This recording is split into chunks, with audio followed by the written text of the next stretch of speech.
እንደለመድኩት 5 ሰዓት ቁርስና ምሴን አጠጋግቼ ፓስታ ሰርቼ እየበላው እያለ የውጭ በር ተንኳኳ። ማን ነው አልሁ። እኔ ነኝ ኢዮብ።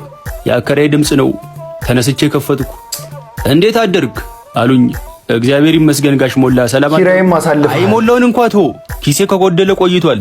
እንደውም ሰሞኑን ስሜን ላስቀይረው እያሰብኩ ነው። ስሜና ኑሬ ማች አላረገም እንዴ? የሁሉ ቤት እያከራዩ ስለምን ጉድለት ነው የሚያወሩት? በወር እኮ ከ100 ሺህ ብር በላይ ነው የሚያገኙት አልኳቸውና ይህ ሁሉ ሀብትና ንብረት ኖሯቸው እንዲካማረሩ እኔ መናጤውማ በሙሉ አቅሜ ገና ማማረር አልጀመርኩም አልኩ በልቤ። ምን የዘንድሮ 100 ሺህ እኮ አንድ ሆቴል ገብተህ 2 ቀን ምሳ የምትበላበት ነው። ከዛ አይዘልም።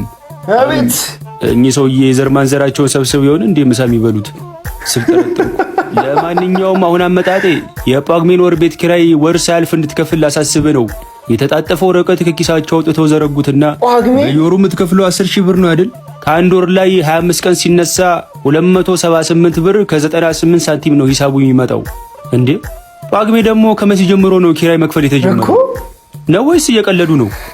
ፍጠር እንጂ ጳጉሜስ ወር አይደለች እንዴ? ለምንድን ነው ከሌላው የምታገላት? ከሌላው ዓለም ለይቶ የ13 ወር ጸጋ የሰጠን ፈጣሪ ክብር ምስጋና ይግባው። አካውንት ያለ አይደል? በልበሱ አስገባልኝ ብለውኝ ሄዱ። ወደ ቤት ገባውና ፍራሽ ላይ ቁጭ ብዬ ቅዱስ ሚካኤል ሰይጣንን ረግጦ ያለውን ምስል አድኖ እያየው እንደው ቅዱስ ሚካኤል ከእግር በታች እንደረገጥከው ሰይጣን የኔንም ድህነት መርገጥ ከብዶ ነው እንዲመሰቃየው ብዬ ክፉኛ ማረሩ። አንተ ሲያሳዝን አሁን አሳዘነኝ በቃ።